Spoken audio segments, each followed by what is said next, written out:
আসসালামু আলাইকুম। আজকে আমি খিচুড়ি রান্না করব। তো খিচুড়ি আজকে শীতের সবজি এবং কয়েক টুকরা চিকেন দিয়ে রান্না করব। ডিম থাকলে আর চিকেন লাগে না, আজকে ডিম নাই, এই জন্য চিকেন কয়েক টুকরা দেবো। এখানে শিম, বেগুন অল্প আধা কাপ, এখানে টমেটো কুচি, কাঁচামরিচ, গাজর আর আলু 1 কাপ। এখানে আমি আজকে 2 কাপ চাউল নেব। 2 কাপ চাউল নেব। এখানে নেব আধা কাপ মুগ ডাল। মুগ ডালগুলো আমি ভেজে, এখনো গরম, সুন্দর একটা ঘ্রাণ, ভেজে নিতে হয়। কাঁচা মুগ ডাল এক ধরনের কাঁচা গন্ধ থাকে, ভেজে নিলে সুন্দর একটা ঘ্রাণ বাইরে। সেই ডাল দিলে গ্যাস্ট্রিকে ধরে, এই জন্য মুগ ডাল ব্যবহার করা হয়। মোট 1 কাপ নিলাম মুগ ডাল আর মশারি ডাল। এগুলো একসাথে ধুয়ে নেব। এগুলো ধুয়ে 10 মিনিট পানিতে ভিজিয়ে রাখবো আর সবজি ভেজে দেখাবো। তো আমার রান্নাটা আমি ধাপে ধাপে করব, আপনারা দেখতে থাকেন।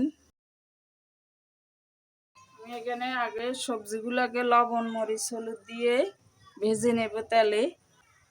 দেখেন, এখানে সামান্য মরিচ, হলুদ আর একটু লবণ দেব।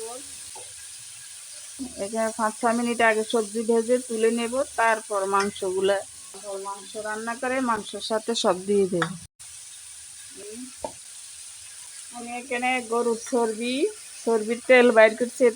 তেলগুলা দিয়ে আজকে খিচুড়ি রান্না করবো, এত টেস্টি দেখবেন। আর এখানে যে চর্বিটা সবজির সাথে দিয়ে দিলাম।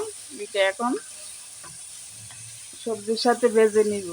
এটা শুধু গলতে থাকবে, গলতে গলতে এখান থেকে তেল বাইর হবে আর সবজিটা সিদ্ধ হয়ে যাবে।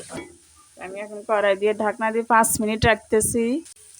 এখন সবজিগুলা ভাজার পরে সবজিটা 1 চামচ বাটার দিচ্ছি। বাটার দিলে সবজিটা টেস্টি হয়। এই চর্বিটা পরে গলতে গলতে আরো গলে যাবে, আর যতটুকু গলে এরপরে এটা তুলে ফেলে দিব। আমার সবজি ভাজা হয়ে গেছে, দেখেন কি সুন্দর নরম তুলতুলে হয়ে গেছে। এখন তুলে ফেলি এগুলা, তুলে মাংসগুলা সিদ্ধ করব। শীতকালীন এই জন্য সবজি দিলাম না, শুধু চিকেন দিয়ে রান্না করতাম। এই যে আমার যে গরুর তেলগুলো রয়ে গেছে চর্বির, তেল দিয়ে আজকে খিচুড়িটা রান্না করতেছি। এবার পেঁয়াজ দিচ্ছি 1 কাপ। আজকে চর্বি দিয়ে রান্না করে দেখাই আপনাদেরকে, বুঝতে পারবেন যে বিকল্প জিনিস দিয়ে কত মজার হয়।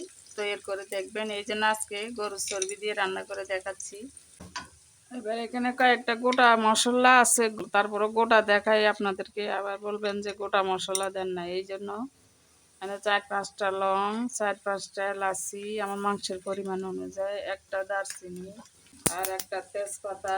এই মাংসগুলা করছি, এই মাংসগুলা আমি 2 টুকরা দিচ্ছি, যেহেতু আমরা মানুষ 2 জন।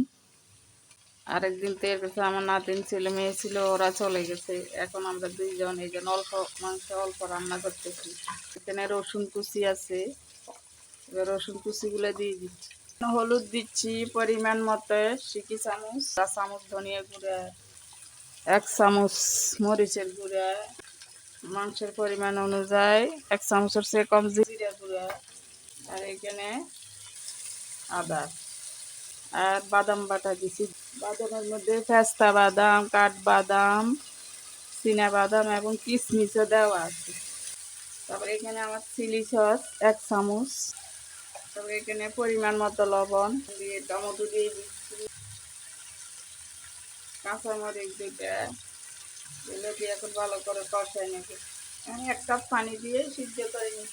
10 মিনিট রান্না করে নিই, তারপর বাকি উপকরণগুলো ধাপে ধাপে দিব। এখানে 1.5 টেবিল চামচ আদা রসুন বাটা। এখন দিচ্ছি মাংসের গরম মশলা, আমার চ্যানেলে আছে, আপনারা দেখে নেবেন। যেহেতু গরম মশলাতে সব কিছু দেওয়া আছে, বেশি দিলে আবার তিতে হয়ে যায়। মাংসের পরিমাণ অনুযায়ী টেবিল চামচের 4/1 ভাগ এই চামচটা। কয়েকটা কিশমিশ দিই, কিশমিশ বাদাম বাটা ছিল, এই জন্য কম দিলাম, না আরও 4-5টা বেশি লাগতো। 1 টেবিল চামচ গুঁড়ো দুধ, একটু খাওয়ার টেস্টের জন্য। লেবু রস দিতাম, কিন্তু লেবু রস নাই, এই জন্য ভিনেগার দিচ্ছি। যেহেতু ভিনেগার দিছি, এই জন্য 1 টেবিল চামচ চিনি দিলাম। এবার এগুলো দিয়ে আর একটু সিদ্ধ করে নিই।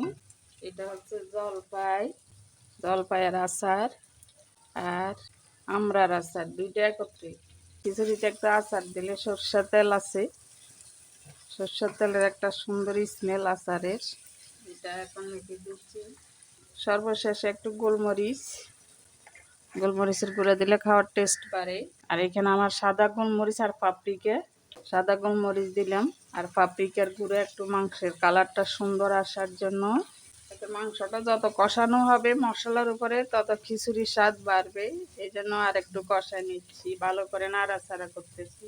তো আমার এখানে মোট 2 কাপ চাল আর 1 কাপ মুগ ডাল, মশার ডাল একত্রিত, এগুলো এখন ভেজে নিব। পানির পরিমাণটা দেখেন, সর্বমোট 1 কেজি দিলাম, সবজি চাউল সব কিছু মিলে। সবজিটাও এখন দিয়ে দিচ্ছি। 1.5 লিটার পানি দিতে হবে। মানে 2 cup 2 cup 4 cup 6 cup, 6 cup একবার দিই, লাগলে পরে আর 1 কাপ যদি লাগে দেব। তো আমি সবজি টবজি মাংস সব সহকারে 1 কেজি ধরছি। এই 1 কেজির মধ্যে পানি 6 কাপ, 6.5 কাপ দিছি। আর শুধু 1 কাপ। বলক আসার পরে এখন জাল কমে ঢেকে দিব। পেঁয়াজ বেরেস্তা, এগুলো আগে পেঁয়াজ বেরেস্তা, একটু বাদাম বাটা, কিশমিশ বাটা এখন একটু দিচ্ছি। 1 চামচ দিলাম, আগেও দিয়েছি মোরগের মাংস, এখন আবার দিলাম। আমি 1 চামচ দিয়ে দিচ্ছি। এখানে দেখেন, বেশি দেওয়া লাগবে না, গরুর চর্বি দিয়ে রান্না করছি, এমনি টেস্ট। এখন ঢেকে আরও 10 মিনিট 15 মিনিট থাকবে, বাস রান্না শেষ। তো আমার হয়ে গেল সবজি খিচুড়ি। চিকেন সবজি, চিকেন দিলাম কয়েক টুকরা, সবজি শীতের সবজি সব মিলিয়ে রান্না করলাম। গরুর চর্বি দিয়ে, চর্বির তেল, সরিষার আচারের তেল আছে। এত টেস্টি, খেলে বুঝতে পারবেন। তো শুধু সবজি দিয়ে যদি খিচুড়ি রান্না করি তাহলে ডিম ভাজি বা মাছ ভাজি, যেহেতু এখন চিকেন দিলাম এখন আর ডিম মাছ ছাড়া খাবো। এভাবে তৈরি করবেন। আর কেমন লাগলো আমাকে জানাবেন, কমেন্ট করবেন। ভালো থাকেন, সুস্থ থাকেন, আল্লাহ হাফেজ।